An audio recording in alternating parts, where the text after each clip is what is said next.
Craignant l'effondrement de sa secte et l'intervention des autorités, Jones ordonna le suicide révolutionnaire.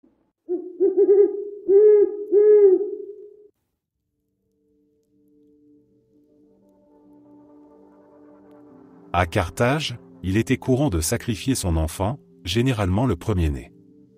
On le faisait pour obtenir du beau temps pour un voyage, une bonne récolte, la chute d'un rival, bref pour à peu près tout. Les riches, bien sûr, avaient trouvé une astuce pratique. Ils achetaient l'enfant d'un pauvre, souvent un nourrisson abandonné ou non désiré, et le sacrifiaient en masse comme n'importe quel autre animal. La mère n'avait pas le droit de pleurer ou de laisser échapper le moindre gémissement, sinon l'accord était annulé mais l'enfant était tout de même tué. La vie humaine n'a jamais eu une grande valeur pour les riches depuis le début de l'histoire écrite. Ce récit renvoie au rituel de sacrifice d'enfants attribué aux Carthaginois de l'Antiquité, souvent associé au sanctuaire appelé le Tophée. Les sources grecques et romaines décrivaient la cité phénicienne comme pratiquant des sacrifices d'enfants pour honorer les divinités Balamon et Tani, en échange de prospérité, de victoires militaires ou de protection.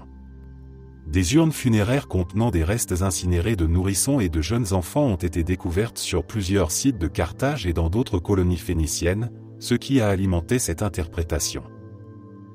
Toutefois, les historiens et archéologues débattent encore de l'étendue et de la nature exacte de ces pratiques. Certains soutiennent qu'il s'agissait d'un rituel réel impliquant des sacrifices humains, probablement d'enfants issus de familles qui croyaient accomplir un devoir religieux. D'autres pensent que les urnes contenaient principalement des enfants morts naturellement et brûlés après décès, et que les récits antiques exagérèrent ou déformèrent la réalité à des fins de propagande, notamment durant les guerres puniques entre Rome et Carthage. Quoi qu'il en soit, ces récits montrent comment les pratiques rituelles et la lutte pour le pouvoir dans l'Antiquité pouvaient conduire à des formes extrêmes de violence rituelle ou d'exploitation sociale. Ils illustrent également la manière dont les sociétés anciennes justifiaient des sacrifices humains pour assurer la protection divine et la stabilité politique, et comment, dans les récits hostiles comme dans certains contextes historiques, la vie des enfants et des classes pauvres pouvait être traitée comme une ressource sacrifiable au service des élites ou des croyances religieuses.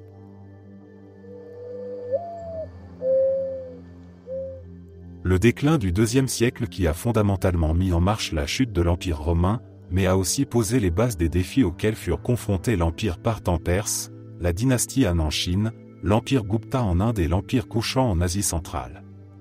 En réalité, presque tout le monde civilisé de l'époque a commencé à s'effondrer et à changer de trajectoire pour toujours durant cette période. Ce phénomène global correspond à une époque de crise systémique qui toucha plusieurs grandes civilisations entre la fin du IIe siècle et le début du IIIe siècle. Dans l'Empire romain, la mort de Marc Aurèle en 180 marqua la fin de l'âge d'or. Les frontières devinrent plus difficiles à défendre, l'économie se fragilisa, des épidémies comme la peste antonine décimèrent la population et l'instabilité politique s'installait avec des empereurs souvent renversés par des coups d'État militaires.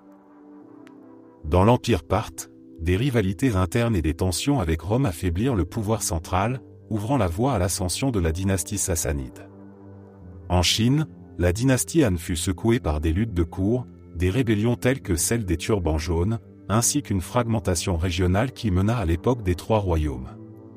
Sur le sous-continent indien, l'Empire Gupta fit face à la pression de peuples nomades et à un affaiblissement interne du pouvoir impérial. L'Empire Kushan, situé entre l'Inde, l'Asie centrale et la Chine, perdit progressivement du territoire et de l'influence sous l'effet de pressions militaires et commerciales. Cette période est parfois décrite comme une crise globale de l'Antiquité tardive. Elle fut marquée par des bouleversements politiques, économiques et démographiques, par des migrations de peuples, et par des transformations profondes des structures impériales. Elle prépara l'avènement de nouvelles puissances régionales, de nouvelles religions et de nouvelles formes d'organisation sociale qui allaient façonner le monde médiéval à venir.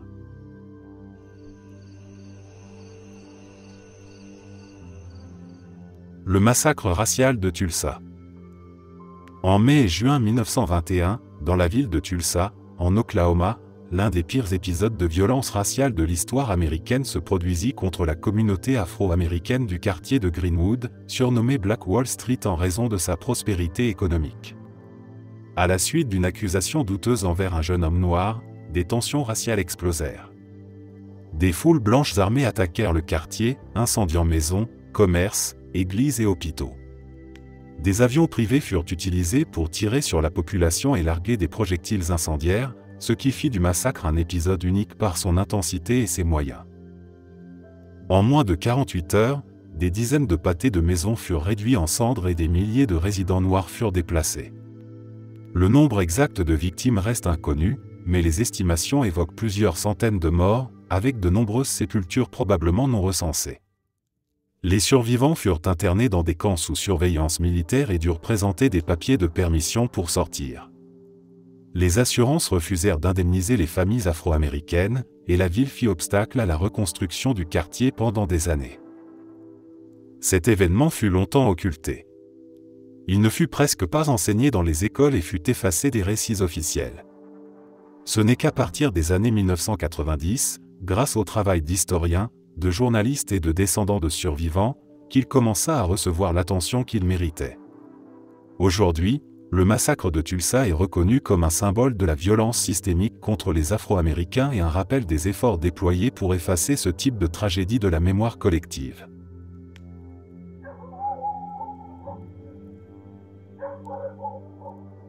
Nous savons tous quelles horreurs les nazis ont commises et fait subir à l'Europe entière, surtout à l'Est. 10 millions de Juifs et de personnes jugées indésirables ont été exterminés.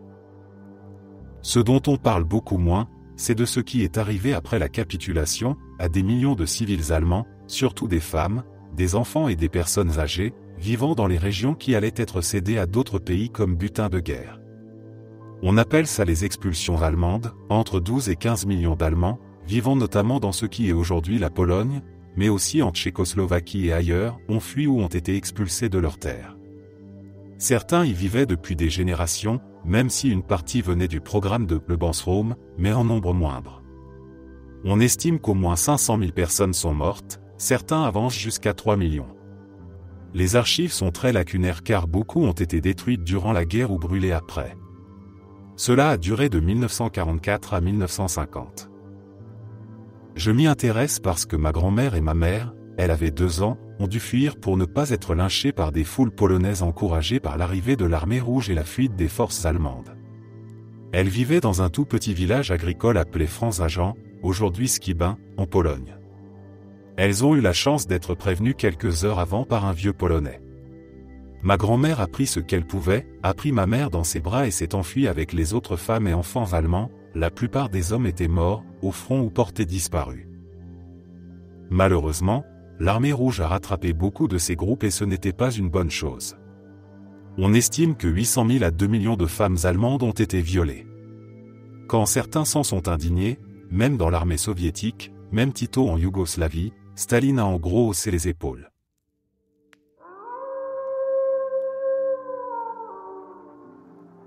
L'eugénisme en Amérique.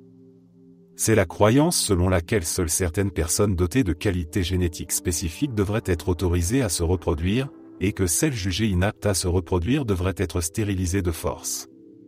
Les personnes présentant des malformations congénitales, des troubles mentaux, des handicaps développementaux, les femmes souffrant des hystéries, les personnes non blanches, celles vivant dans la pauvreté, les non-chrétiens, etc., furent régulièrement internées et stérilisées contre leur gré, parfois même sans qu'elles le sachent. Cela se produisit jusqu'au XXe siècle aux États-Unis, et si vous vivez dans le Sud, il est possible que cela ait eu lieu littéralement près de chez vous.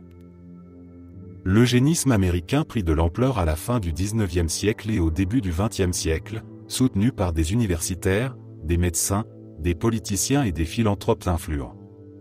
Des lois furent adoptées dans de nombreux États pour autoriser la stérilisation forcée des personnes jugées déficientes, déséquilibrées ou socialement indésirables. En 1907, l'Indiana adopta la première loi de stérilisation obligatoire, bientôt imitée par plus de 30 autres États. Des tribunaux approuvèrent ces mesures, notamment avec l'arrêt Buck v. Bell de 1927, dans lequel la Cour suprême valida la stérilisation forcée d'une femme considérée comme mentalement déficiente, le juge Oliver Wendell Holmes allant jusqu'à déclarer « 3 générations d'imbéciles suffisent ». L'eugénisme toucha particulièrement les groupes marginalisés. Des descendants d'esclaves, des Amérindiens, des immigrés, des personnes pauvres ou considérées comme déviantes, socialement furent ciblées. Dans le Sud, des programmes étatiques ciblèrent de manière disproportionnée les femmes noires, tandis que d'autres campagnes visèrent des femmes latino-américaines dans l'Ouest et des personnes autochtones dans plusieurs régions. Souvent, les victimes ignoraient ce qui leur arrivait, croyant subir une procédure médicale bénigne. Bien que la popularité de l'eugénisme ait diminué après la Seconde Guerre mondiale, lorsqu'il fut discrédité par les crimes nazis auxquels il avait inspiré une partie de l'idéologie raciale, les stérilisations forcées continuèrent aux États-Unis jusque dans les années 1960 et 1970, et dans certains cas isolés au-delà. Des programmes similaires touchèrent aussi les femmes incarcérées ou issues de minorités jusque dans les années 2000 dans certains États. Cette période laissa des milliers de victimes privées de droits reproductifs et marquées psychologiquement. Aujourd'hui, plusieurs États ont présenté des excuses officielles et mis en place des programmes de compensation. Ce chapitre sombre de l'histoire américaine montre jusqu'où des politiques pseudo-scientifiques peuvent aller lorsqu'elles se conjuguent à des préjugés sociaux, raciaux et économiques, et il rappelle la nécessité d'une vigilance constante pour protéger les droits humains fondamentaux.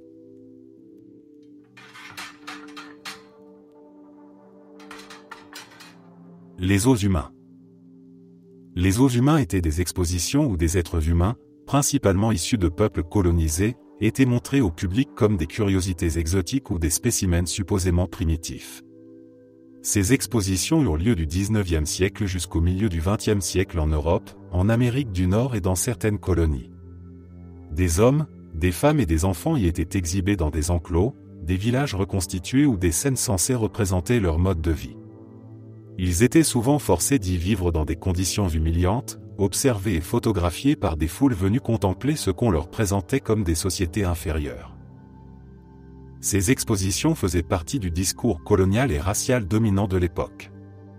Elles avaient pour objectif de justifier la conquête et la domination en affirmant la supériorité des puissances impériales et de la race blanche. Des populations venues d'Afrique, d'Asie, d'Océanie et des Amériques furent ainsi exhibées. Certaines des expositions les plus célèbres eurent lieu à Paris, Londres, Berlin, Bruxelles, New York et Saint-Louis. Des foires universelles et coloniales présentaient des villages d'Africains, Kanaks, Inuits ou Amérindiens comme des attractions à la fois scientifiques et divertissantes.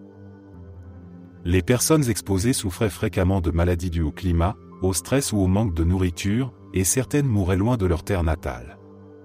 Les organisateurs utilisaient des discours pseudo-scientifiques s'appuyant sur l'anthropologie raciale, le darwinisme social et d'autres théories eugénistes pour classer les humains selon des hiérarchies raciales et civilisationnelles.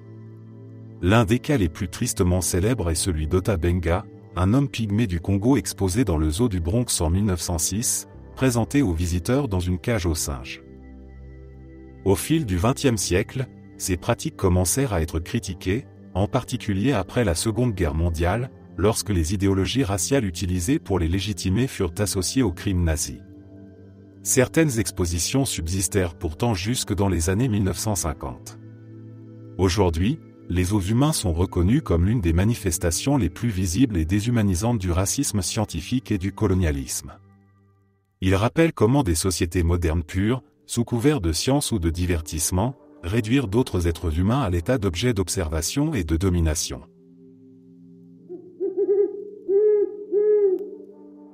La Tennessee Children Home Society, dirigée par l'assistante sociale Georgia Tann, enlevait, volait, achetait et vendait carrément des centaines d'enfants. En réalité, c'était un trafic d'enfants au grand jour. Beaucoup de ces enfants n'étaient même pas orphelins. Tann profitait souvent de parents désespérés à qui l'on faisait croire que l'établissement était en quelque sorte un service de garde prolongé ou un refuge temporaire pour s'occuper des enfants pendant que les parents se remettaient sur pied. Ceux-ci revenaient chercher leurs enfants pour apprendre qu'ils avaient été adoptés ou vendus. Ces familles n'avaient que très peu, voire aucun recours légal, car elles avaient signé naïvement des documents contraignants et n'avaient ni argent ni ressources pour se défendre. Il n'était pas rare que ces enfants atteignent l'âge adulte ou meurent sans jamais savoir ce qu'il était advenu de leur famille biologique. Quelques livres ont été écrits à ce sujet. C'est absolument déchirant mais fascinant. Cette affaire eut lieu principalement dans les années 1920 à 1950, à Memphis, dans un contexte où l'adoption était peu réglementée aux États-Unis et où la pauvreté poussait de nombreuses familles à chercher de l'aide temporaire. Georgia Tann utilisait son statut d'autorité sociale et son réseau politique pour repérer des familles vulnérables, particulièrement des mères célibataires ou des parents pauvres, et faisait enlever les enfants directement dans les hôpitaux, les rues ou les foyers. Elle falsifiait des certificats de naissance, changeait les identités, et vendait les enfants à des familles riches dans d'autres États, y compris à Hollywood et à des personnalités publiques, en présentant ces adoptions comme humanitaires. Des rapports montrent que certains enfants mouraient de négligence ou d'abus dans ces centres, leur décès étant dissimulé. Les liens familiaux étaient intentionnellement brisés pour empêcher tout contact futur. Tann bénéficia d'une protection politique importante, notamment de la part de responsables corrompus, ce qui lui permit d'opérer pendant plus de 2 décennies sans être inquiété. Ce n'est qu'en 1950, après une enquête journalistique et gouvernementale, que le scandale éclata publiquement. Georgia Tann mourut peu après, échappant ainsi aux poursuites. Ce réseau criminel traumatisa des générations d'enfants et de familles, et révéla les failles profondes du système d'adoption américain de l'époque. Il demeure aujourd'hui un symbole de la vulnérabilité des familles défavorisées face aux institutions abusives, ainsi qu'un rappel de l'importance de lois strictes sur l'adoption, de la protection de l'enfance et du consentement éclairé dans les procédures familiales.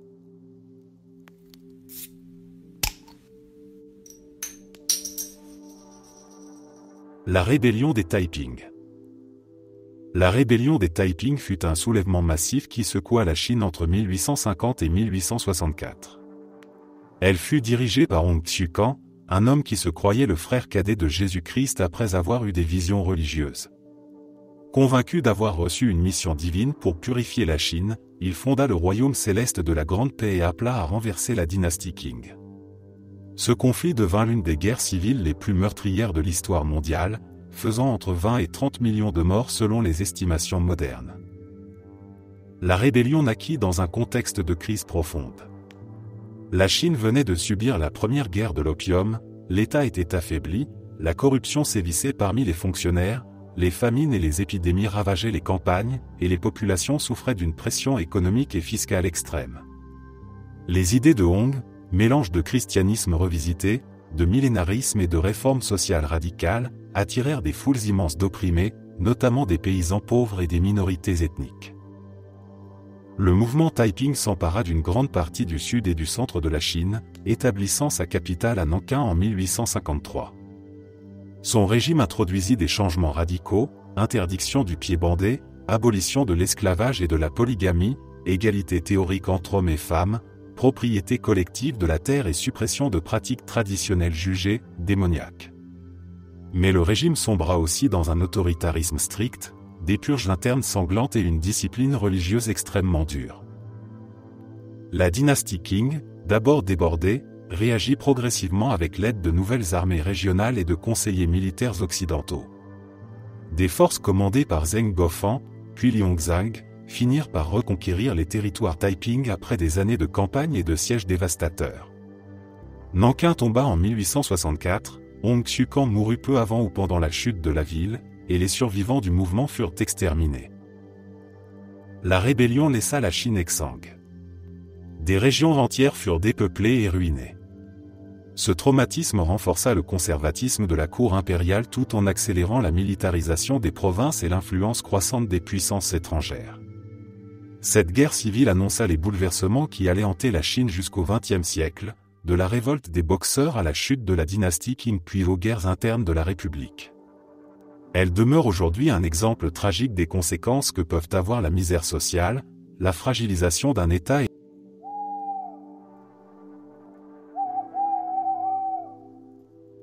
En Suisse, on vendait autrefois des enfants orphelins à des agriculteurs où ils devaient effectuer des travaux pénibles. C'était en pratique une forme d'esclavage et cela a duré jusqu'aux années 1970.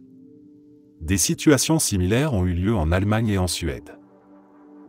Ce phénomène est connu en Suisse sous le nom d'enfants placés ou enfants loués. De nombreux enfants issus de familles pauvres, orphelins ou nés hors mariage étaient retirés à leur famille et envoyés travailler dans des fermes, souvent dans des conditions extrêmement dures. Ils n'avaient pas accès à une éducation correcte, subissaient parfois des violences physiques et psychologiques et n'avaient aucun droit réel. Ces placements ont été encouragés par les autorités, sous couvert de protection de l'enfance et de lutte contre la pauvreté. En Allemagne, un système similaire existait pour les Heimkinder, enfants placés en foyer religieux ou étatique, dont beaucoup furent soumis au travail forcé jusqu'aux années 1970. En Suède, le système de famille d'accueil rural a également entraîné des abus comparables, où les enfants étaient utilisés comme main-d'œuvre bon marché. Ce n'est que bien plus tard que les gouvernements concernés ont reconnu ces injustices, mené des enquêtes historiques et présenté des excuses officielles aux victimes.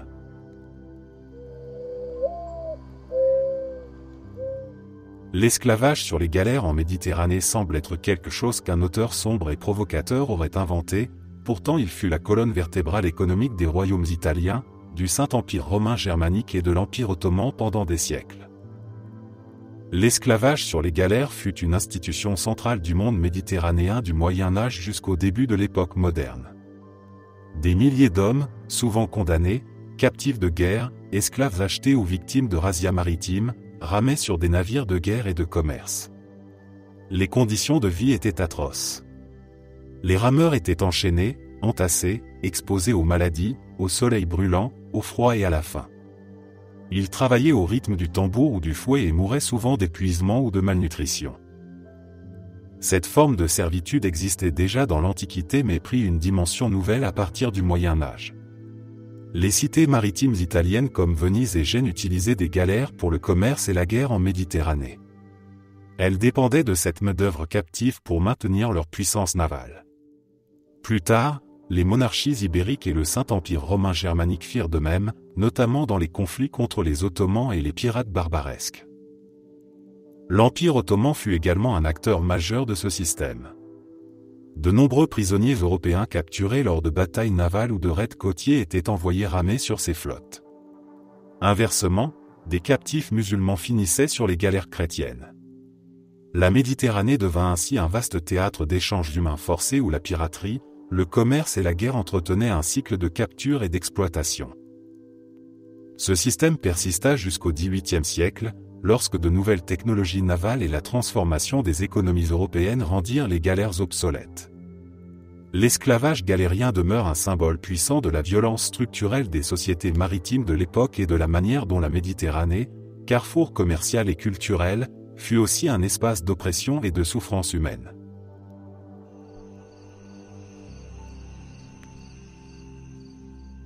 Les Homo sapiens ont probablement éliminé toutes les autres espèces concurrentes du genre Homo. Au cours de la préhistoire, plusieurs espèces humaines coexistèrent sur la planète, notamment Homo néanderthalensis en Europe et au Moyen-Orient, Homo denisova en Asie, Homo floresiensis en Indonésie et Homo luzonensis aux Philippines. Les preuves archéologiques et génétiques suggèrent qu'Homo sapiens, en s'étendant depuis l'Afrique il y a environ 60 000 à 70 000 ans, entra en contact avec ces populations humaines cousines. Si des traces d'hybridation existent, les humains actuels d'Eurasie portent par exemple un petit pourcentage d'ADN néandertalien ou dénisovien. Ces autres espèces disparurent progressivement dans les millénaires qui suivirent l'expansion sapiens. Plusieurs facteurs sont invoqués pour expliquer cette extinction.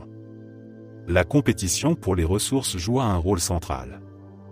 Homo sapiens disposait d'avantages cognitifs et sociaux, des outils plus variés, des réseaux d'échange plus vastes, des capacités de communication élaborées et des structures sociales complexes.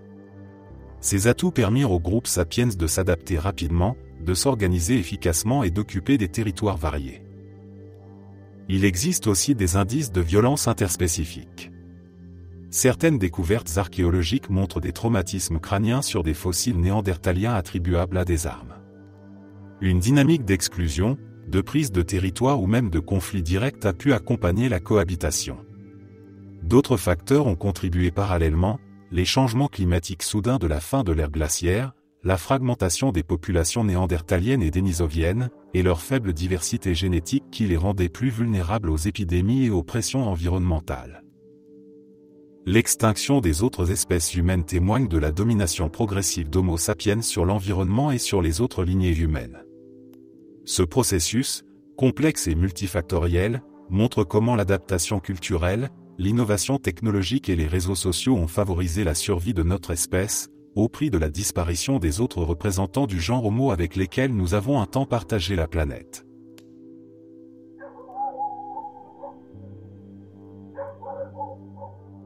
Les invasions islamiques. Elles furent aussi brutales qu'on peut l'imaginer. Les premières conquêtes musulmanes débutèrent au 7e siècle, peu après la mort du prophète Mahomet en 632. Sous les premiers califes, les armées arabes sortirent de la péninsule arabique et conquirent rapidement des vastes territoires.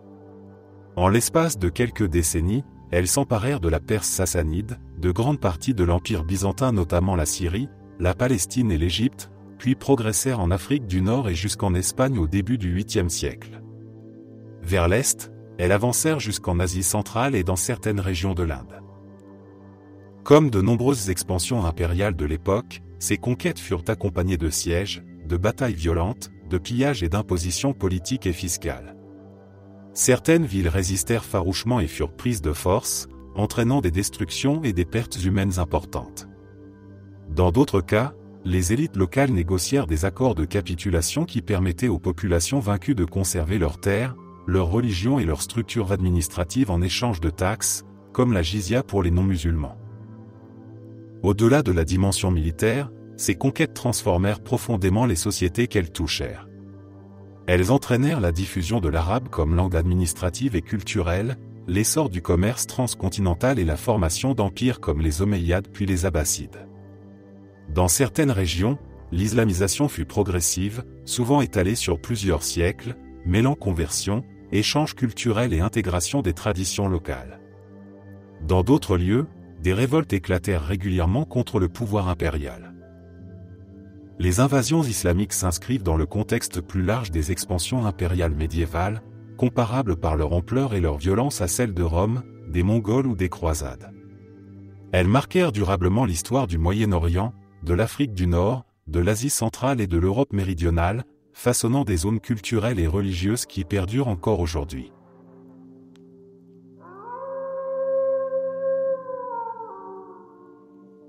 Le massacre de Katyn désigne l'exécution de milliers d'officiers, intellectuels et cadres polonais par le NKVD, la police secrète soviétique, en 1940.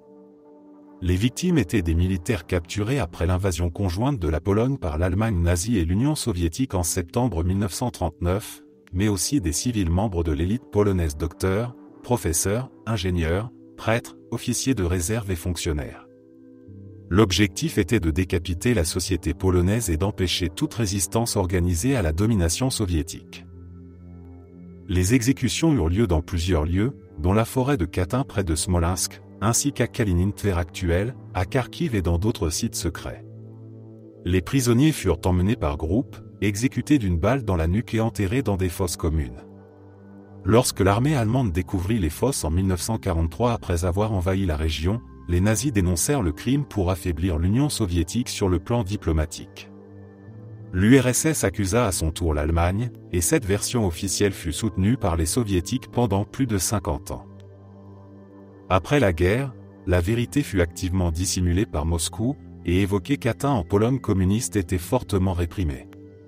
Ce n'est qu'en 1990 à 1991 que la Russie reconnut officiellement la responsabilité du NKVD et publia des archives montrant que l'ordre venait des plus hautes instances soviétiques, notamment de Lavrenti Beria et avalisé par Staline. Malgré cette reconnaissance officielle, la question reste sensible, certains responsables russes ayant depuis tenté de minimiser le crime ou d'entretenir l'ambiguïté historique. Pour la Pologne, Katyn symbolise non seulement un traumatisme national mais aussi la mémoire d'une élite massacrée et un long mensonge d'État. L'événement continue d'alimenter une méfiance profonde envers la Russie et s'inscrit dans une histoire de domination, de guerre et de répression subie par la Pologne au XXe siècle.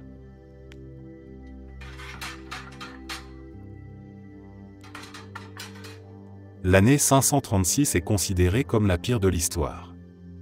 Une série d'éruptions volcaniques obscurcit le soleil, provoquant famine et sécheresse.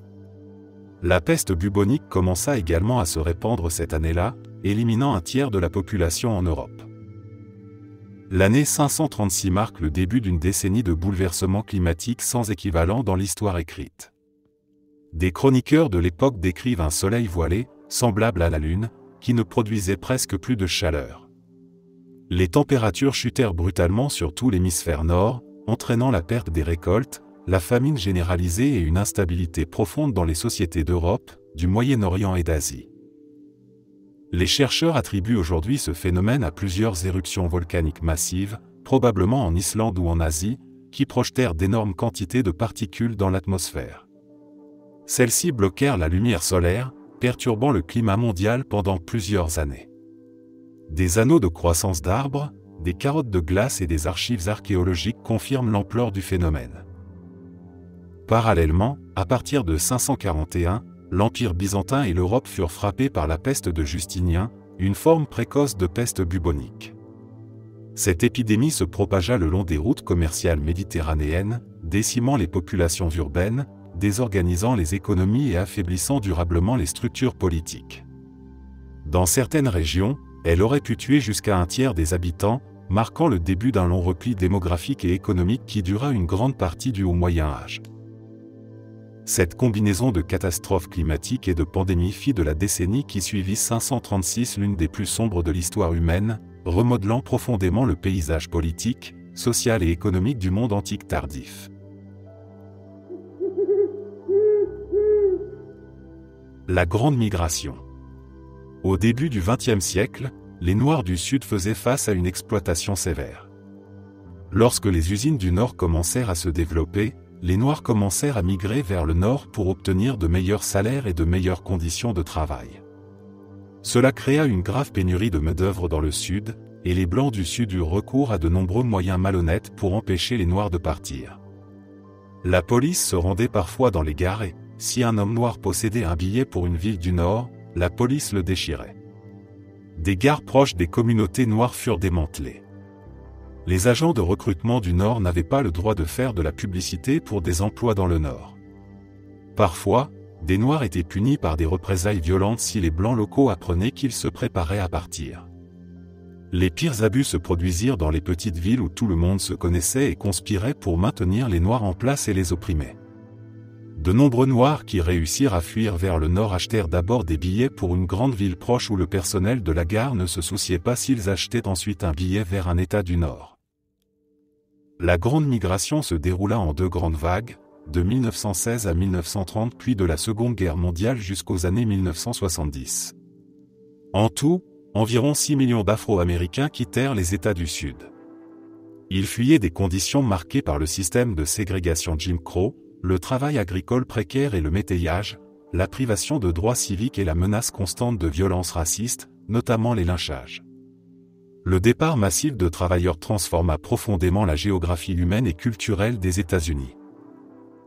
Dans les villes du Nord et du Midwest, comme Chicago, Détroit, Cleveland, Pittsburgh ou New York, les migrants contribuèrent à la croissance industrielle et à l'essor de quartiers afro-américains dynamiques. Ces communautés devinrent des centres culturels majeurs, donnant naissance à la Renaissance de Harlem, au jazz moderne, à des mouvements intellectuels et politiques afro-américains et à de nouvelles formes de militantisme pour les droits civiques. Cependant, les migrants se heurtèrent aussi au racisme, au redlining, aux violences raciales et à la ségrégation urbaine de facto. Le Sud, privé d'une grande partie de sa main-d'œuvre noire, dut moderniser progressivement son économie agricole et fit face à des bouleversements sociaux. La Grande Migration modifia durablement la structure démographique du pays et façonna l'évolution politique et culturelle des États-Unis au XXe siècle. Elle marqua l'une des plus vastes redistributions internes de population de l'histoire contemporaine, laissant une empreinte profonde sur la musique, la littérature, les mouvements sociaux et la vie urbaine américaine.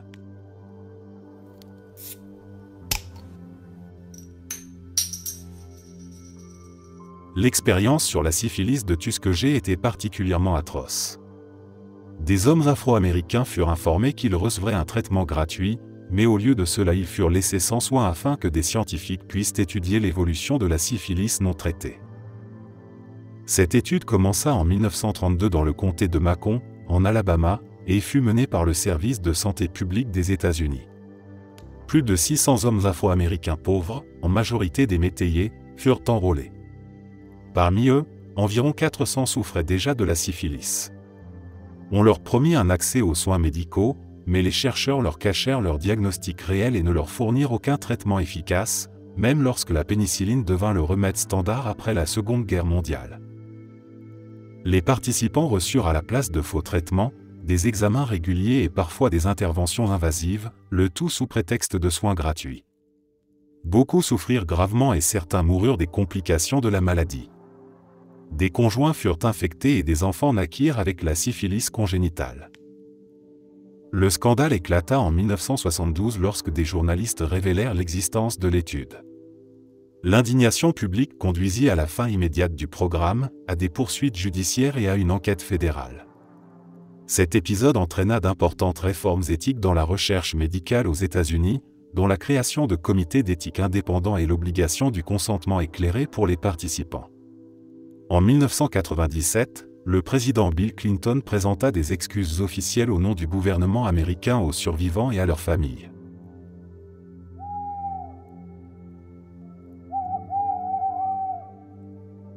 La ruée après la Seconde Guerre mondiale pour récupérer autant de scientifiques nazis que possible afin d'exploiter les avancées techniques qu'ils avaient réalisées sur le dos de millions de morts.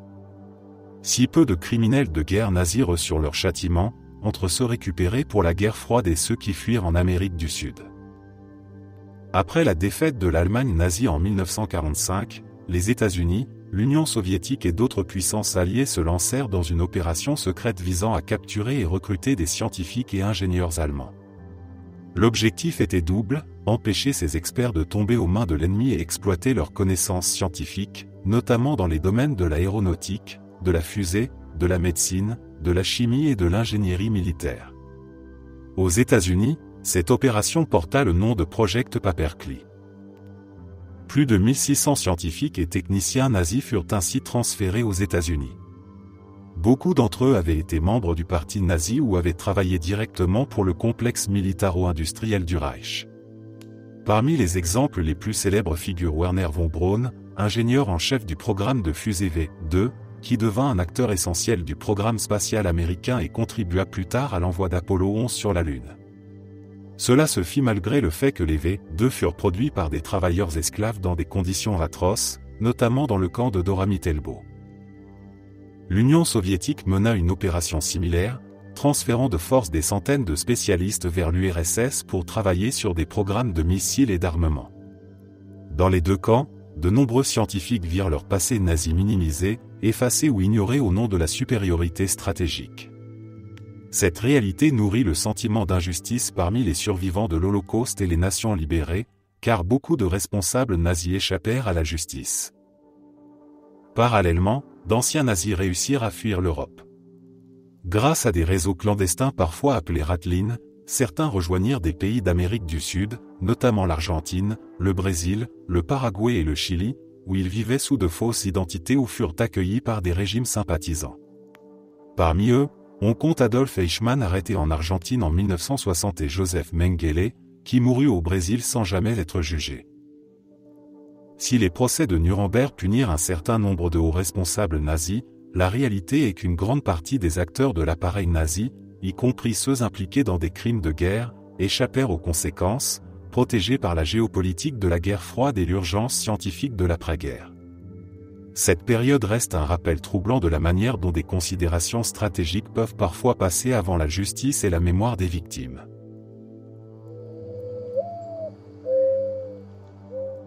La crise des opioïdes.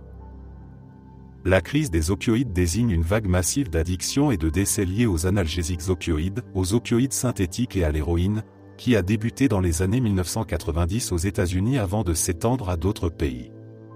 Elle prit naissance lorsque des laboratoires pharmaceutiques poussèrent agressivement la prescription d'opioïdes, en particulier l'oxycodone, en minimisant les risques d'addiction. Des médecins furent encouragés à traiter la douleur comme un cinquième signe vital, et des millions de patients reçurent des ordonnances pour des douleurs parfois bénignes. De nombreuses personnes développèrent une dépendance. Lorsque les autorités commencèrent à limiter les prescriptions, une partie des patients dépendants se tourna vers des opioïdes illicites, notamment l'héroïne puis le fentanyl synthétique, encore plus puissant et plus mortel. La crise évolua ainsi en plusieurs vagues prescriptions médicales, héroïne, opioïdes synthétiques. Les conséquences furent dévastatrices. Des centaines de milliers de personnes sont mortes d'overdose et des millions d'autres ont souffert de dépendance, de perte d'emploi, d'effondrement familial et de stigmatisation. Certaines communautés rurales et industrielles, déjà fragilisées par la désindustrialisation et le chômage, furent particulièrement touchées. L'épidémie s'accompagna d'une augmentation des enfants placés en famille d'accueil, de violences domestiques et de maladies comme l'hépatite C. Des enquêtes ultérieures révélèrent que certaines entreprises pharmaceutiques, dont Purdue Pharma, avaient dissimulé ou minimisé les risques d'addiction pour maximiser leurs profits. Des distributions massives de médicaments eurent lieu dans des villes minuscules, dépassant largement la capacité médicale locale, tandis que des chaînes de pharmacies et des distributeurs fermaient les yeux sur des excès évidents.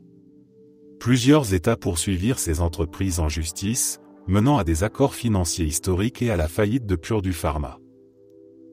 Aujourd'hui, la crise continue, alimentée en grande partie par le fentanyl clandestin. Elle reste un exemple frappant de la manière dont la conjonction de pratiques commerciales irresponsables, d'un système de santé vulnérable et de fractures socio-économiques peut engendrer une catastrophe humaine durable.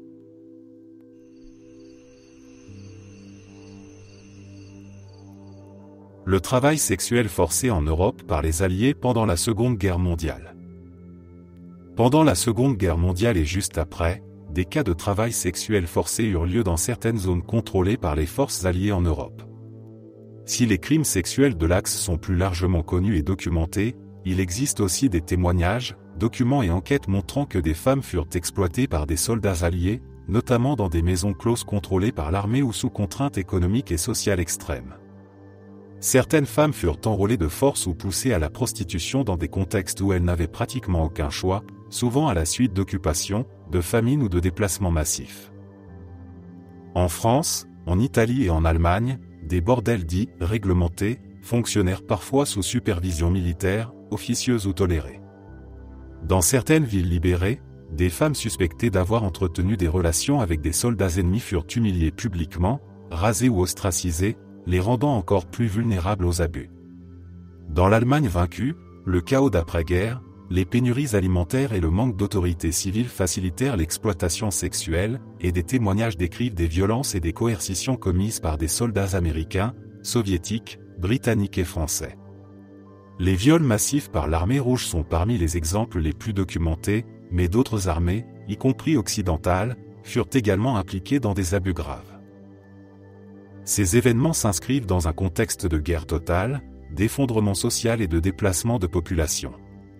De nombreuses femmes devinrent des proies faciles dans un environnement où la survie quotidienne dépendait parfois d'échanges forcés, où les structures de protection s'étaient effondrées et où les autorités militaires n'accordaient pas toujours de priorité à la discipline ou à la protection des civils.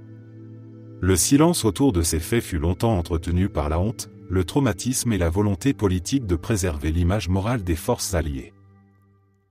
Aujourd'hui, les historiens reconnaissent que la violence sexuelle pendant la Seconde Guerre mondiale fut un phénomène global, touchant des femmes de multiples nations, et que même les armées considérées comme libératrices purent participer à des actes de coercition et d'exploitation.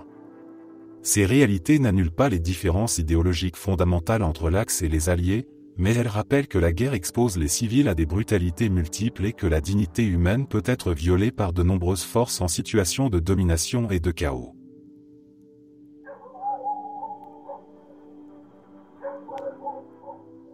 Le ravage du Nord. Le ravage du Nord fut une campagne de destruction menée entre 1069 et 1070 par Guillaume le Conquérant dans le nord de l'Angleterre, principalement au Yorkshire et dans les régions voisines. Après la conquête normande de 1066, plusieurs révoltes éclatèrent contre le nouveau pouvoir. Le Nord, où la noblesse anglo-saxonne et d'anciens liens avec le Danemark demeuraient forts, devint le foyer de résistances successives.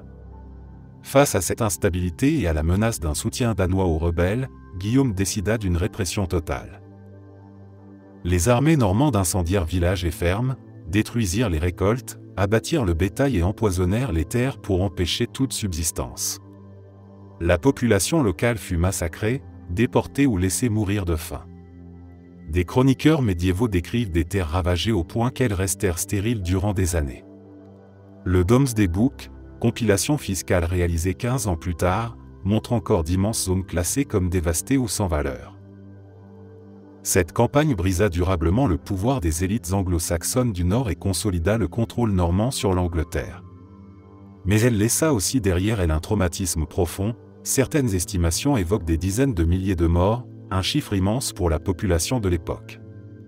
Le ravage du Nord est aujourd'hui considéré comme l'un des épisodes les plus violents de l'histoire médiévale anglaise, symbolisant la brutalité de la conquête normande et son impact durable sur la société et le paysage du royaume.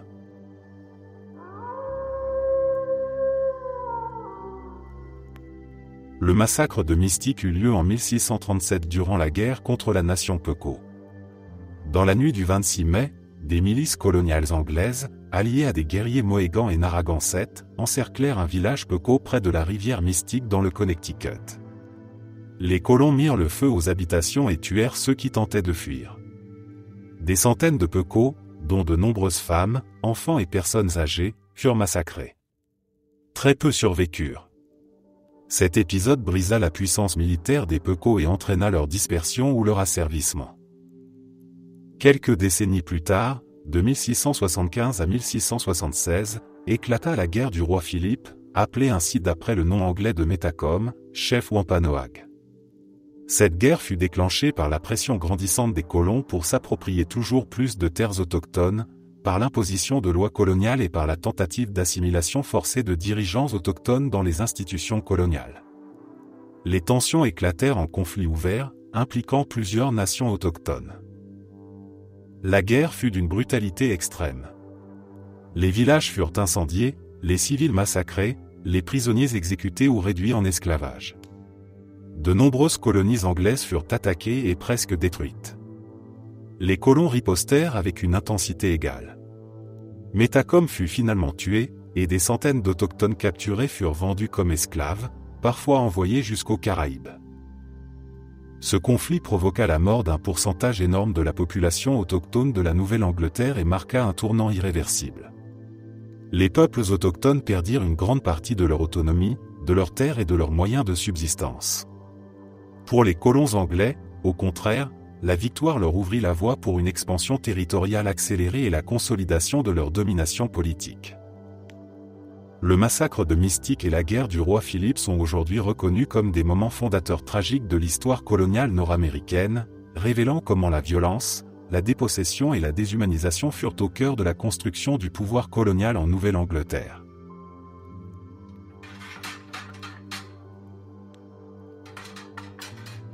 La peste antonine, que l'on pense être une épidémie de variole bien attestée dans la littérature romaine de l'époque. C'était une épidémie qui dura plusieurs années dans tout le monde romain et que l'on croit avoir été ramenée par des soldats en campagne au milieu du IIe siècle depuis l'Asie centrale. Cette épidémie commença vers 165 après Jésus-Christ et frappa l'Empire romain durant environ 15 ans, avec plusieurs vagues successives. Les sources évoquent des symptômes violents, une mortalité élevée et un impact profond sur la population.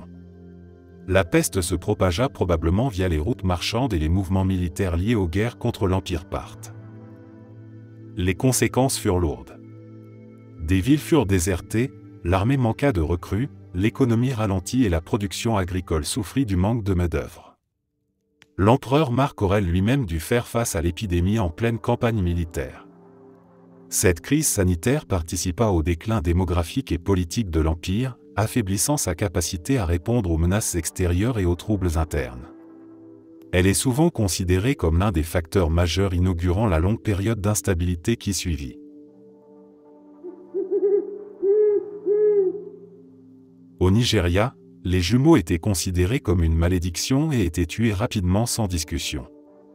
On laissait les bébés dans la brousse pendant 7 jours, jusqu'à leur mort. Cette pratique prit fin lorsque Marie Slessor arriva.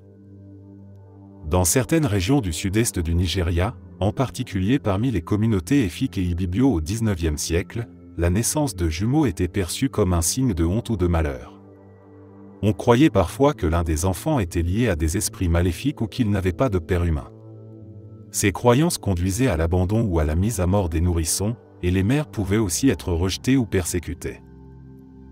Marie Slessor, missionnaire écossaise arrivée en 1876, joua un rôle déterminant dans la lutte contre cette coutume. Installée dans la région du Calabar, elle adopta un mode de vie proche des habitants, apprit la langue locale et utilisa son influence pour intervenir auprès des familles, recueillir des jumeaux abandonnés et convaincre les autorités traditionnelles de mettre fin à ces pratiques. Son action, alliée aux changements sociaux et administratifs introduits à l'époque coloniale, contribua progressivement à la disparition de ces infanticides dans cette région. Ce changement ne se fit pas du jour au lendemain. Il résulta d'années de sensibilisation, de protection concrète des enfants et d'interaction avec les structures locales de pouvoir. La mémoire de ce combat reste marquante au Nigeria, où Marie Slessor est encore aujourd'hui une figure respectée pour avoir sauvegardé la vie de nombreux enfants et aidé à transformer des croyances culturelles profondément enracinées.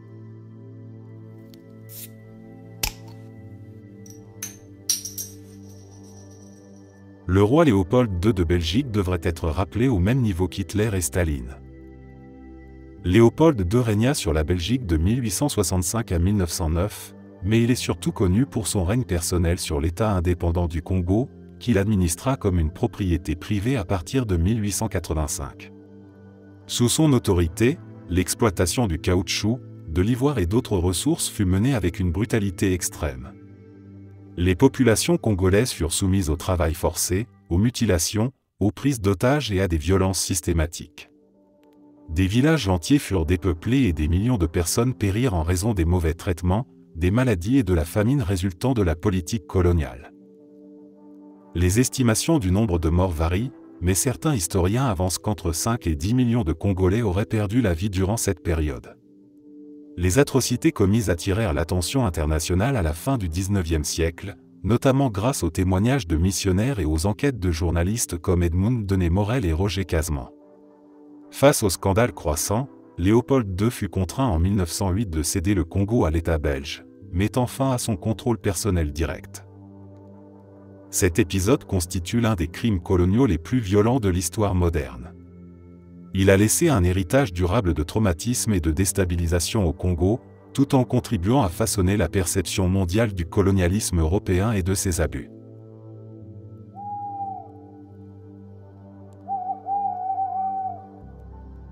Enver Hoxha, le dictateur de l'Albanie durant 40 ans sous le régime communiste.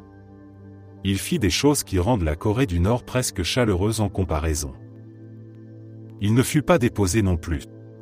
Il mourut de vieillesse en 1985 et il fallut encore 6 ans pour que le communisme tombe en Albanie. Les choses se sont lentement améliorées depuis, mais le pays connaît encore des difficultés.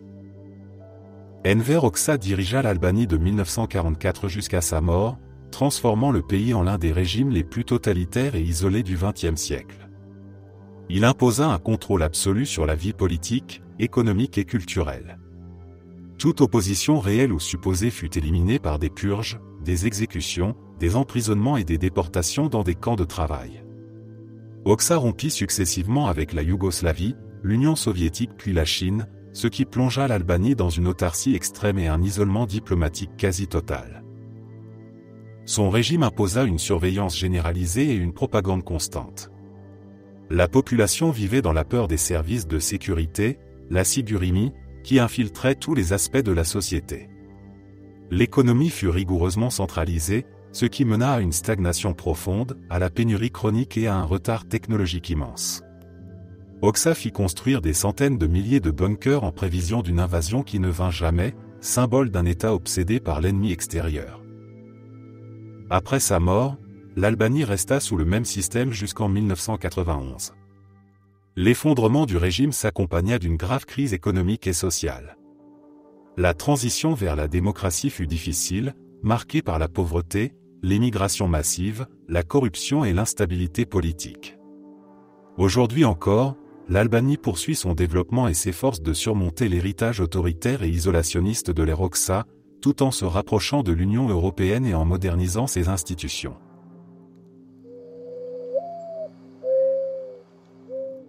Les années sans été.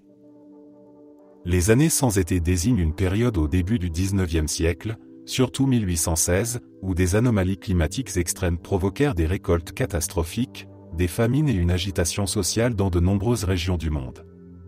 Ce phénomène fut principalement causé par l'éruption du volcan Tambora en Indonésie en avril 1815, l'une des plus puissantes explosions volcaniques de l'histoire enregistrée. Les cendres et particules projetées dans l'atmosphère bloquèrent une partie de la lumière solaire, entraînant une baisse drastique des températures mondiales. En 1816, connue comme l'année sans été, l'Europe et l'Amérique du Nord connurent des gels estivaux, des chutes de neige en juin et juillet, des pluies diluviennes et des récoltes ruinées. Les prix des denrées alimentaires flambèrent. En Europe, déjà fragilisée par les guerres napoléoniennes, des millions de personnes souffrirent de faim. Des émeutes de la faim éclatèrent dans plusieurs pays, notamment en Suisse, en Allemagne et en France. En Irlande, la situation contribua à une grave crise alimentaire, préfigurant d'autres famines à venir. En Amérique du Nord, les récoltes échouèrent dans le nord-est des États-Unis et au Canada.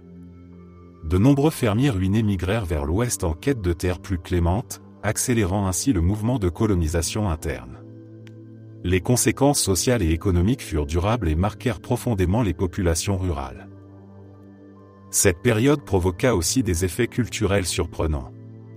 En Suisse, à l'été 1816, un groupe d'écrivains confinés par le mauvais temps près du lac Léman, dont Mary Shelley et Lord Byron, se mit à raconter des histoires d'horreur.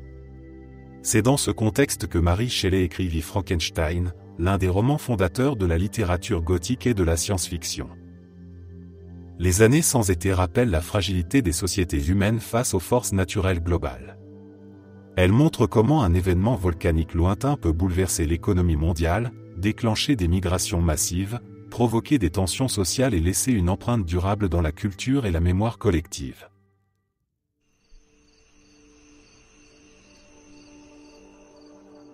Holodomor. La famine forcée par le gouvernement communiste de Staline en 1932 à 1933. Le Holodomor fut une famine dévastatrice qui toucha principalement l'Ukraine soviétique entre 1932 et 1933. Elle résulta des politiques de collectivisation agricole et de réquisition forcée imposées par le régime stalinien. Les autorités soviétiques saisirent les récoltes, le bétail et les réserves alimentaires au nom de l'État, empêchant les paysans d'accéder à la nourriture qu'ils produisaient.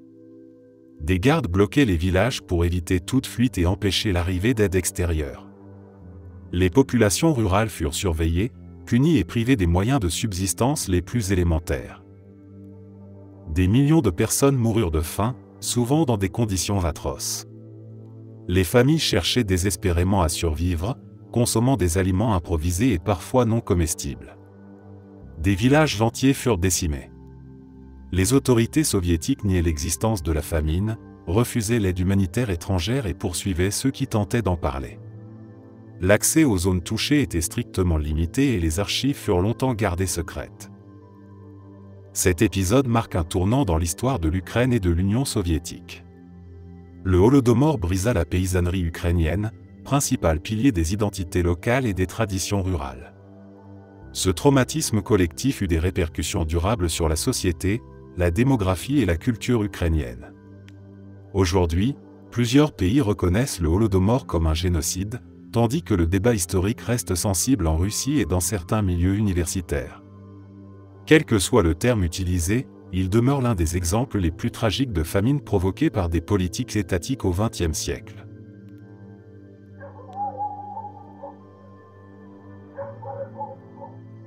La Black War en Australie.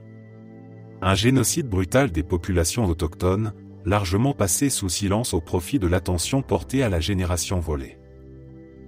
La Black War fut un conflit violent qui eut lieu en Tasmanie alors appelée Van Diemen's Land au début du XIXe siècle, principalement entre les colons britanniques et les peuples aborigènes tasmaniens. Entre environ 1820 et 1832, l'expansion coloniale, la confiscation des terres, la compétition pour les ressources et les actes de violence réciproque dégénérèrent en campagne systématique contre les communautés autochtones. Les colons armés, les forces militaires et des groupes civils participèrent à des opérations de chasse à l'homme, à des massacres et à des déportations.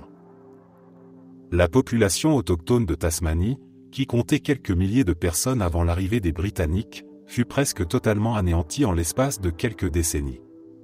Outre les massacres, les maladies importées, la privation de terre et la famine jouèrent un rôle décisif dans cette disparition. En 1830, le gouvernement colonial organisa même une opération massive nommée Black Line, une chaîne humaine armée destinée à capturer les aborigènes restants et les confiner. La plupart des survivants furent finalement déplacés sur l'île Flinders où beaucoup moururent dans des conditions misérables. On parle aujourd'hui d'un génocide culturel, démographique et territorial. Bien que moins connu que d'autres violences coloniales, la Black War marque l'un des épisodes les plus tragiques de l'histoire coloniale australienne. Elle précède la période dite de la Stolen Generation, au XXe siècle, durant laquelle des enfants aborigènes furent retirés de force à leur famille pour être assimilés dans la société européenne. La mémoire de la Black War demeure essentielle pour comprendre l'impact profond et durable de la colonisation en Australie, la destruction quasi totale de la société aborigène tasmanienne et les luttes contemporaines pour la reconnaissance, la justice et la préservation culturelle.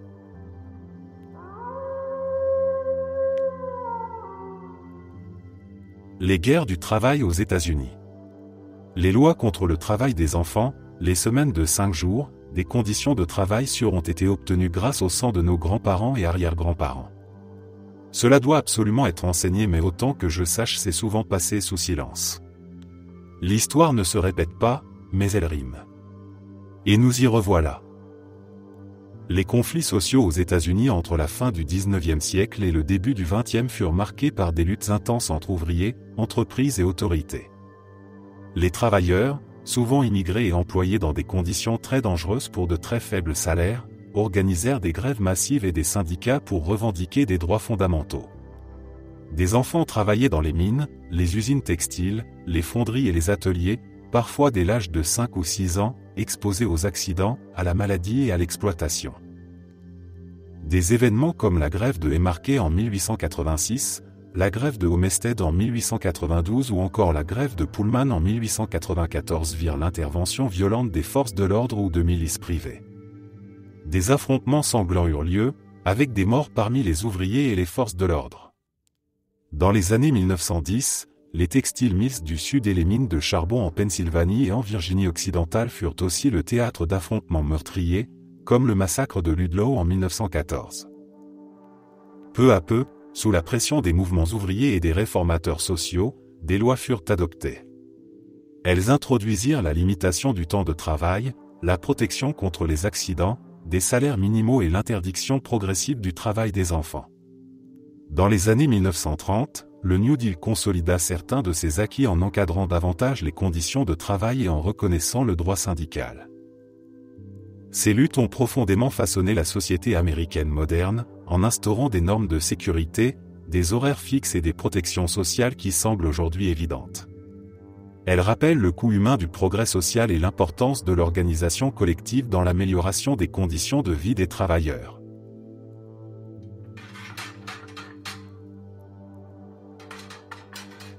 Jusqu'aux années 1970, de nombreuses mères célibataires en Irlande voyaient leur bébé leur être arraché de force ou par coercition, puis mourir et être enterrés dans des fosses communes, être adoptés ou même vendus au Royaume-Uni ou aux États-Unis. Pendant une grande partie du XXe siècle, l'Irlande plaça les femmes non mariées enceintes dans des institutions religieuses appelées Mother and Baby Homes ou dans des Magdalene Laundry. Ces établissements étaient dirigés par des ordres religieux catholiques avec le soutien de l'État. Les femmes y étaient souvent envoyées par leur famille ou par des autorités locales, sous la pression d'une société profondément conservatrice où la moralité sexuelle et la réputation familiale primaient sur les droits individuels. Dans ces institutions, les femmes travaillaient gratuitement dans des conditions pénibles et étaient soumises à une humiliation systématique. Leurs enfants leur étaient fréquemment retirés peu après la naissance. Beaucoup furent placés en adoption, souvent à l'étranger, parfois de façon illégale, avec de faux dossiers. Certaines adoptions vers les États-Unis furent organisées par des intermédiaires religieux et se monnayèrent à prix élevés.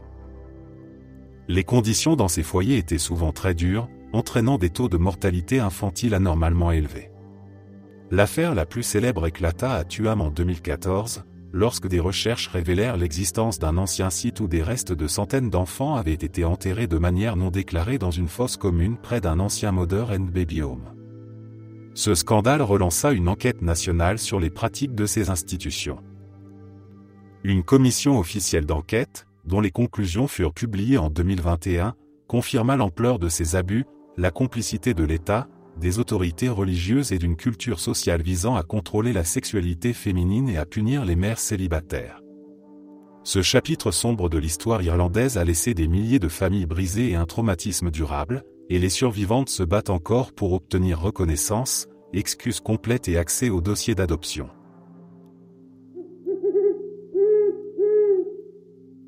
Je pense que les guerres de l'opium en Chine contre les puissances occidentales comme la Grande-Bretagne ne sont pas assez évoquées. On se demande souvent pourquoi il existe des tensions entre l'Est et l'Ouest, mais cela remonte très loin. La Grande-Bretagne faisait à la Chine quelque chose de comparable à ce que certaines politiques américaines furent accusées d'avoir fait avec la drogue dans les quartiers noirs, tout en cherchant à découper des morceaux de la Chine pour son propre compte et en ignorant complètement les édits de l'empereur de l'époque. Les guerres de l'opium, qui eurent lieu en 1839 à 1842 puis 1856 à 1860, marquèrent un tournant majeur dans l'histoire chinoise. Au début du XIXe siècle, la Chine impériale restait l'une des économies les plus riches du monde et contrôlait strictement le commerce avec l'Occident. Les Britanniques, désireux d'ouvrir le marché chinois, commencèrent à inonder l'empire d'opium produit en Inde. Cette drogue provoqua une crise sociale et sanitaire sévère, entraînant dépendance, corruption et effondrement économique dans certaines régions. Lorsque l'empereur Qing tenta d'interdire fermement le commerce de l'opium et de saisir les stocks britanniques, Londres réagit par la force militaire. Les défaites chinoises aboutirent à des traités dits inégaux imposant l'ouverture forcée des ports chinois, la cession de territoires comme Hong Kong, des indemnités financières colossales et l'extraterritorialité pour les ressortissants étrangers. D'autres puissances européennes, puis le Japon et les États-Unis, exigèrent par la suite les mêmes privilèges. Ces guerres inaugurèrent ce que l'on appelle en Chine le « siècle des humiliations », une période marquée par la domination étrangère, les concessions territoriales et l'affaiblissement de l'État impérial. Cet héritage historique joue encore un rôle dans la mémoire nationale chinoise et dans sa perception des relations internationales contemporaines, alimentant l'idée d'une longue lutte pour récupérer souveraineté, dignité et puissance face aux interventions extérieures.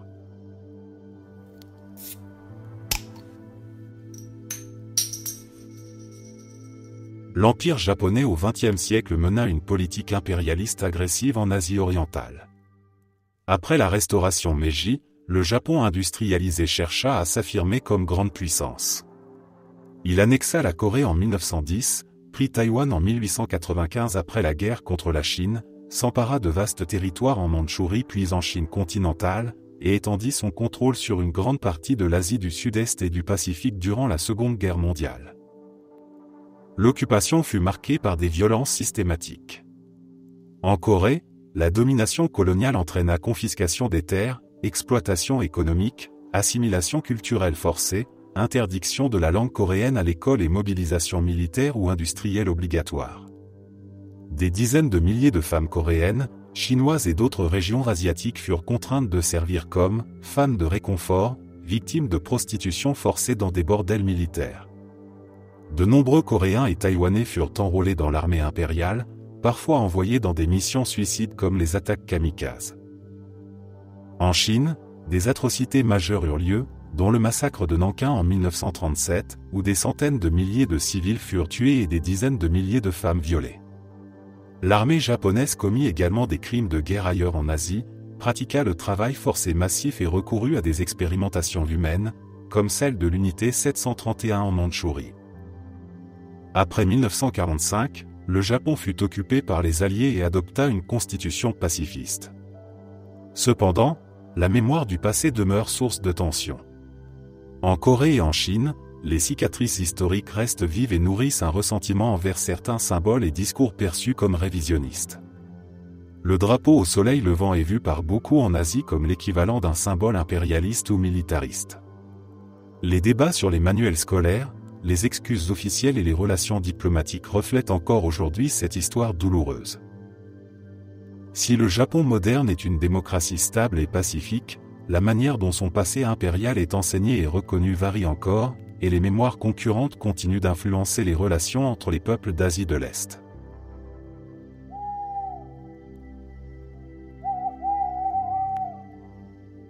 Comment la monarchie anglaise est en réalité allemande? L'idée selon laquelle la monarchie anglaise est en réalité d'origine allemande vient du fait que la dynastie qui règne aujourd'hui sur le Royaume-Uni descend en grande partie de maisons royales germaniques. À partir du XVIIIe siècle, la couronne britannique passa à la maison de Hanovre, une famille princière allemande, lorsque la reine Anne mourut sans héritier en 1714. L'héritier protestant le plus proche reconnu par la loi était alors Georges de Hanovre, qui devint Georges Ier d'Angleterre. Il parlait à peine anglais et continua longtemps à privilégier ses territoires allemands. Cette lignée hanovrienne régna jusqu'à la reine Victoria. Elle épousa le prince Albert de Saxe-Cobourg-Gotha, membre d'une autre maison allemande, consolidant encore les liens germaniques. Leurs descendants héritèrent donc de ce patrimoine dynastique. Pendant la Première Guerre mondiale, l'hostilité contre l'Allemagne devint si forte au Royaume-Uni que le roi George V changea officiellement le nom de la dynastie en Windsor en 1917 pour effacer son origine allemande trop évidente. Le nom Gotha était en particulier associé à l'aviation allemande qui bombardait Londres. Malgré ce changement de nom, les liens familiaux avec des maisons allemandes étaient bien réels, et beaucoup des ancêtres de la famille royale venaient de principautés germaniques. Cependant, la monarchie britannique s'était déjà profondément intégrée à la culture, aux institutions et à l'histoire du pays depuis plusieurs siècles au moment où ses héritiers germaniques montèrent sur le trône. Aujourd'hui, même si l'arbre généalogique montre des racines allemandes claires, la monarchie est considérée comme une institution britannique façonnée par l'histoire politique et culturelle du Royaume-Uni elle-même.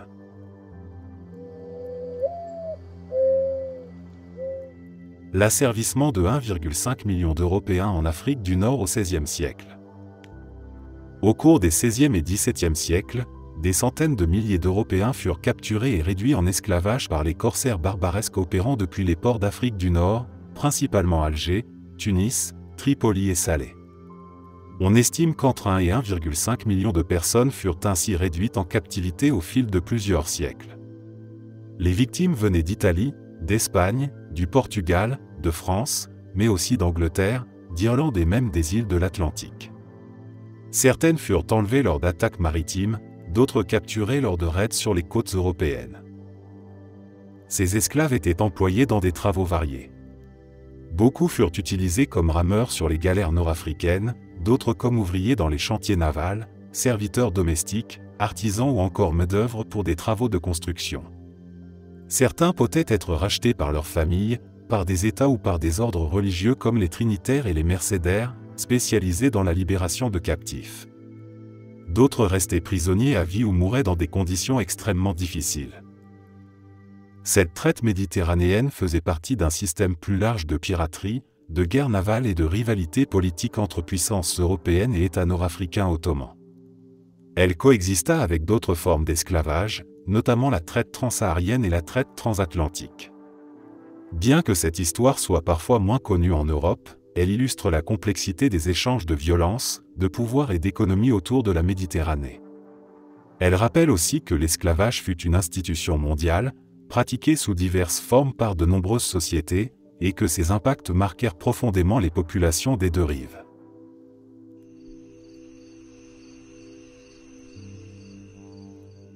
À Auschwitz, les crématoriums se retrouvaient tellement saturés par l'accumulation de graisse humaine qu'on obligeait quelqu'un à grimper dans la cheminée pour nettoyer, puis on reprenait la crémation jusqu'à ce qu'il faille répéter ce nettoyage.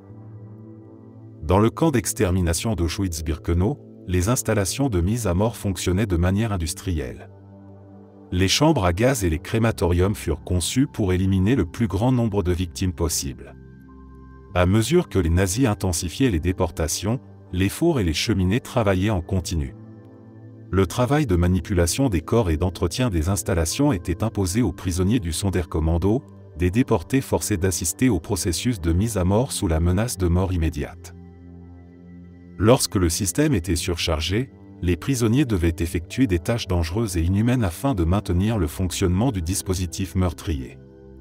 Leur existence était étroitement surveillée, et ces groupes étaient périodiquement exécutés puis remplacés afin d'éliminer les témoins d'un tel crime. Certains d'entre eux laissèrent malgré tout des témoignages écrits enterrés autour du camp, permettant aux historiens de comprendre l'ampleur et la brutalité du processus.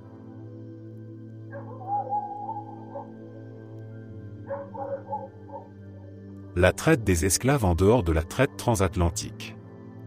Les Européens blancs n'étaient pas les seuls à réduire des gens en esclavage. L'esclavage fut une institution répandue dans de nombreuses civilisations avant, pendant et après la traite transatlantique.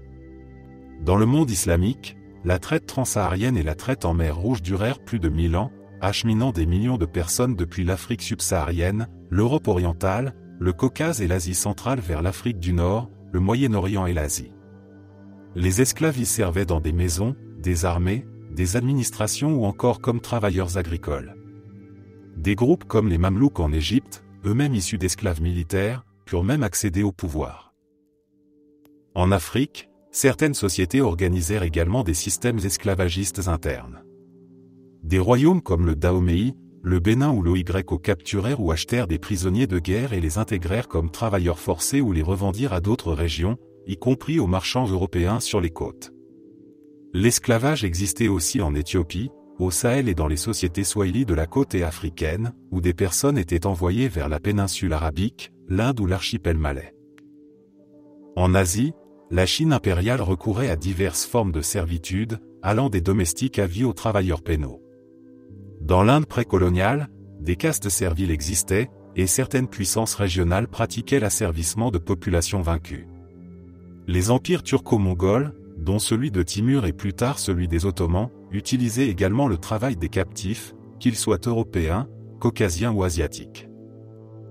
En Europe même, l'esclavage et la servitude existèrent durant l'Antiquité et le Moyen Âge, sous des formes diverses allant du servage féodal à la capture de chrétiens par des corsaires en Méditerranée.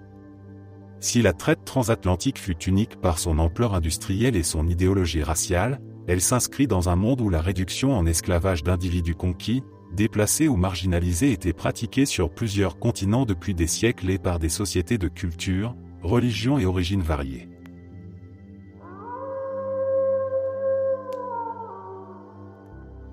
Bien que la Grande Famine en Irlande soit connue, l'une des raisons principales de sa gravité est beaucoup moins évoquée. Le gouvernement de l'époque croyait que le marché, à lui seul, suffirait à tout résoudre. Après l'échec de la récolte de pommes de terre en 1845, de l'aide alimentaire a été envoyée en Irlande pendant 2 ans. Cette réponse a limité les pires effets de la famine. Mais un nouveau gouvernement arriva au pouvoir en Grande-Bretagne et retira immédiatement la majorité de cette aide, convaincu que la « main invisible » du marché réglerait la crise. Il pensait que distribuer de l'aide aux Irlandais ne ferait qu'aggraver les choses. Des milliers de personnes moururent alors de faim, ou d'épuisement après avoir été expulsés de leur modeste foyer, ou encore de maladies dans les workhouse surpeuplés et sur les coffin ships vers le Canada et les États-Unis. Le bilan final dépassa le million de morts et, 180 ans plus tard, la population irlandaise n'a toujours pas retrouvé son niveau d'avant la famine. Voici ce que déclara Charles Trevelyan, secrétaire adjoint au Trésor britannique en charge de l'Irlande: le véritable mal auquel nous devons faire face n'est pas le mal physique de la famine, mais le mal moral du caractère égoïste, pervers et turbulent du peuple. Et Charles Wood, chancelier de l'Échiquier: le manque de nourriture et de travail est une calamité envoyée par la Providence. Je ne vois pas comment l'Irlande peut accéder à un état de calme et de prospérité autrement qu'en passant par un purgatoire de misère et de famine. Il croyait sincèrement qu'en refusant d'aider les plus démunis et en favorisant un commerce totalement libre, il résoudrait la crise. 1 million de personnes sont mortes pendant que la nourriture continuait à être exportée d'Irlande. La famine irlandaise est un avertissement historique. Et il ne semble pas que les leçons en aient été tirées.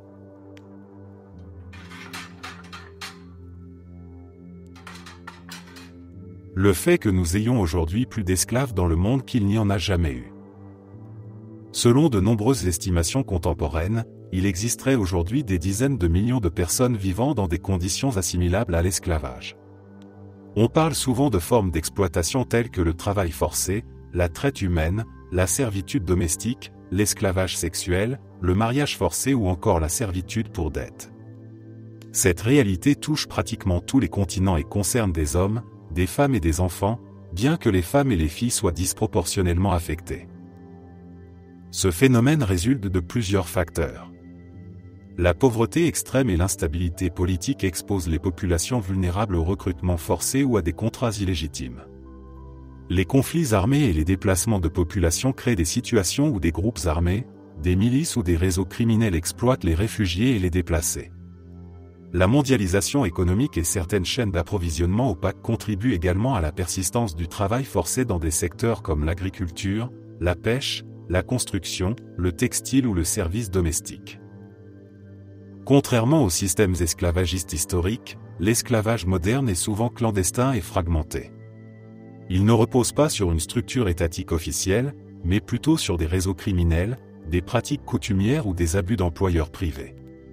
Cette invisibilité rend sa lutte complexe, les victimes peuvent ignorer leurs droits, craindre des représailles ou être isolées socialement et géographiquement. Depuis la fin du XXe siècle, diverses organisations internationales, dont l'Organisation internationale du travail, ont tenté de documenter et de combattre ce phénomène. Des lois nationales et internationales criminalisent désormais la traite humaine et le travail forcé, mais l'application reste inégale. La prise de conscience mondiale reste cruciale, car la persistance de formes contemporaines d'esclavage démontre que l'abolition juridique ne garantit pas la disparition réelle de l'exploitation humaine.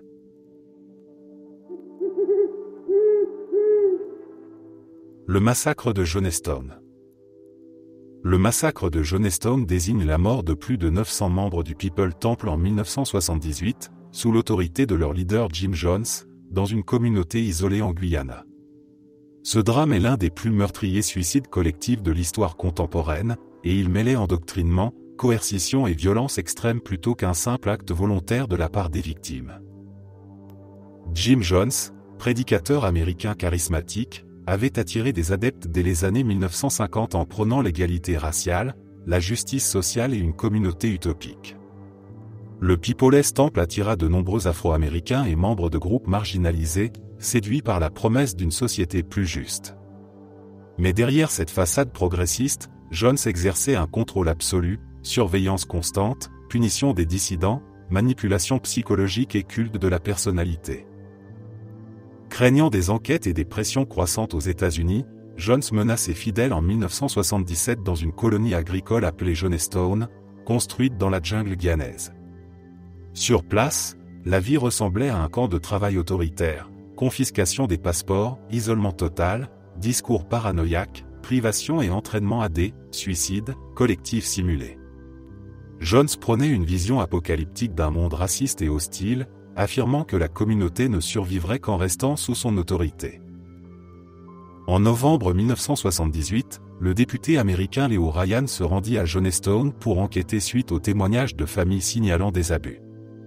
Après avoir permis à quelques membres de quitter le camp, Ryan et plusieurs autres furent assassinés par des partisans armés de Jones sur un aérodrome voisin. Craignant l'effondrement de sa secte et l'intervention des autorités, Jones ordonna le suicide révolutionnaire. Des barils de boissons mélangés au cyanure furent distribués. Des enfants furent empoisonnés en premier, puis les adultes, sous la contrainte ou la menace. Ceux qui refusaient étaient forcés ou abattus. Jim Jones fut retrouvé mort également, probablement par suicide. La tragédie de Jonestown révéla la puissance destructrice d'un leader sectaire capable d'exploiter la vulnérabilité, la peur et l'idéalisme de ses adeptes. Elle montra aussi comment un mouvement né de promesses de justice sociale peut glisser vers la paranoïa, la manipulation totale et la violence. Aujourd'hui encore, Jonestown demeure un symbole sombre des dérives sectaires et de la fragilité psychologique et sociale sur laquelle reposent de tels systèmes d'emprise. Merci d'être resté jusqu'à la fin. N'oubliez pas d'aimer la vidéo, de vous abonner et de partager vos propres histoires en commentaire. On se retrouve demain à la même heure devant ce feu.